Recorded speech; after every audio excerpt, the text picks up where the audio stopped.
Hello students, कैसे हो आप सब। तो बच्चों क्लास 10th में हम डिस्कस कर रहे थे एसिड बेस एंड सोल्ट।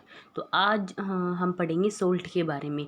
इससे पहले एसिड और बेस को हम डिस्कस कर चुके हैं, तो पढ़ लेते हैं सोल्ट के बारे में। ठीक है, सोल्ट यानी कि लवण। सोल्ट जिसको हिंदी में कहा जाता है लवण यानी कि नमक।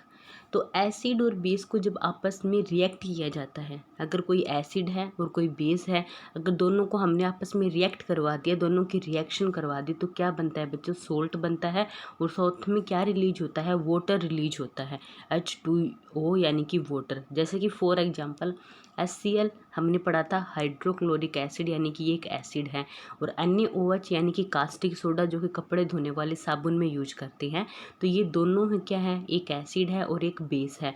लेकिन जब दोनों की रिएक्शन करवाई तो क्या बन गया? NaCl और साथ में H2O क्या हो गया? बाहर निकल गया। और NaCl क्या होता है? सोल्ट। जो घर में हम लोग सोल्ट यूज करते हैं, तो वो कौन सा सोल्ट होता है बच्चों? वो NaCl ही होता है, sodium chloride. Sodium chloride salt का फॉर्मूला है, जो सोल्ट हम घर में यूज करते हैं, जो नमक हम घर में यूज करते हैं। ठीक है, यानी कि टेबल सोल्ट। जो भी नमक हम टेबल सोल्ट का मतलब ये है कि सबकी टेबल पे जो सोल्ट रखा जाता है, जो खाना खाते टाइम, बनाते टाइम, हर जगह जिस सोल्ट का यूज होता है, दैट इज सोडियम क्लोराइड। उसके बाद इसका जो फर्स्ट पॉइंट है, ये तो हमने पढ़ा था कि सोल्ट क्या है, जो कि एसिड और बेस के कम्बिनेशन से बनता है। तो उसके बाद हम पढ़ते हैं सोडियम बाइकार्बोनेट। Sodium bicarbonate. तो सोडियम बाइकार्बोनेट होता है बच्चे NaHCO3।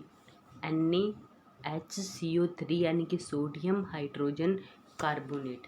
सोडियम हाइड्रोजन कार्बोनेट को कहा जाता है, आप बताओगे, बेकिंग सोडा। ठीक है, बेकिंग सोडा का फॉर्मूला कई बार पूछा जाता है। बेकिंग सोडा जो कि खाने वाला सोडा होता है, घर में जिस सोडे का हम यूज करते हैं किसी चीज़ को फ्लफी बनाने के लिए, जिस सोडे का यूज किया जाता है, that is the baking soda. याद रखना, बेकिंग सोडा मतलब बेक करने वाला सोडा, बेकरी में यूज करने वाला सोडा। उसका जो फॉर्मूला होता है वो होता है सोडियम हाइड्रोजन कार्बोनेट, या फिर इसको कह दिया जाता है सोडियम बाइकार्बोनेट।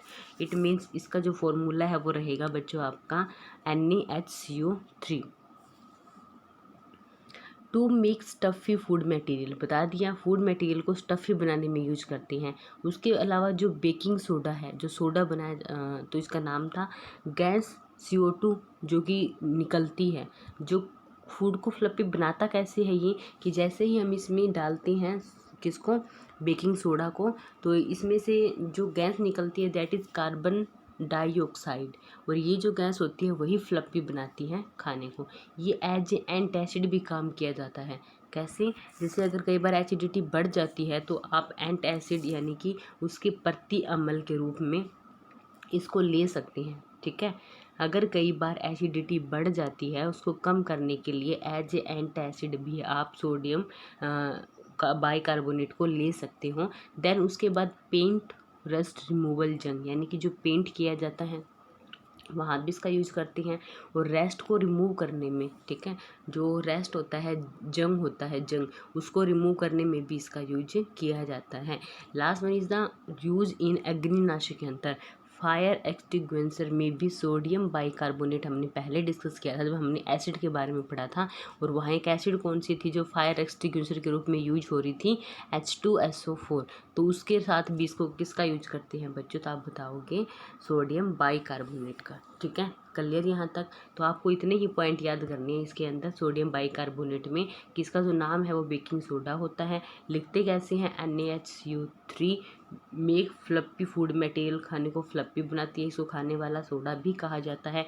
एज एंटासिड काम करता है, प्रति अम्ल, और पेंट में भी और रस्ट रिमूवल में भी इसका यूज होता है। और फोर्थ पॉइंट, ये एक अग्निनाशक यंत्र यानी कि फायर एक्सटिंग्विशर में भी इसका यूज करते हैं। उसके बाद जो नेक्स्ट पॉइंट है वो देखिए आप,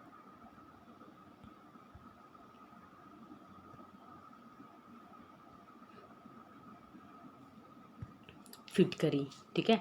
देन सेकंड पॉइंट आप सबने देखा होगा, एक वाइट से कलर का होता है फिटकरी, काफ़ी सॉलिड स्ट्रक्चर होती है, जिसको इंग्लिश में कहा जाता है, जो साइंस की लैंग्वेज में जिसको कहते हैं पोटास एलम। साइंस की लैंग्वेज में इसको क्या कहा जाता है, पोटास एलम, ठीक है। उसका जो फॉर्मूला होता है वो होता है K2SO4 Al2SO4 की 3 एंड 24 H2O, यानी कि 24 मॉलिक्यूल्स ऑफ उसमें वाटर की होती हैं।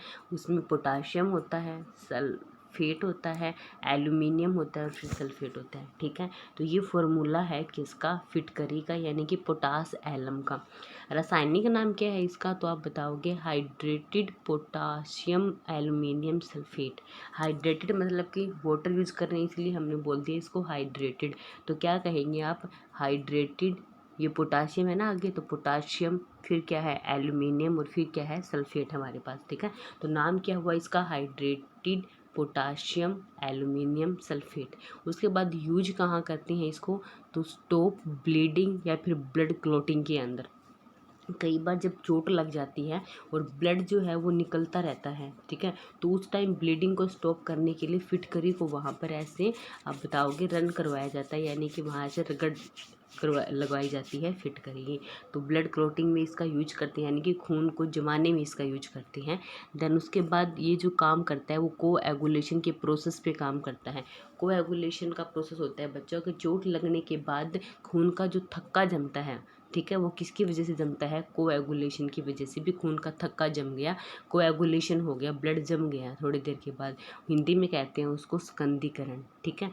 देन उसके बाद जो ब्लड है, ब्लड में पाई जाती है एक प्रोटीन, ठीक है, और प्रोटीन पे कैसा चार्ज, तो प्लस और माइनस दोनों। तो जो एलम है इनके चार्ज को कम कर देगा, तो पोटास एलम जो है वो क्या करता है, इसके चार्ज को कम करता है। तो ये एज ए एंटीसेप्टिक और वाटर प्यूरिफिकेशन में भी इसका यूज करते हैं, ठीक है। इसीलिए फिटकरी का जो यूज है वो एज ए एंटीसेप्टिक और वाटर प्यूरिफिकेशन में भी किया जाता है। तो क्लियर यहाँ तक, आज के लिए इतना ही गाइस, मिलेंगे कल की क्लास में।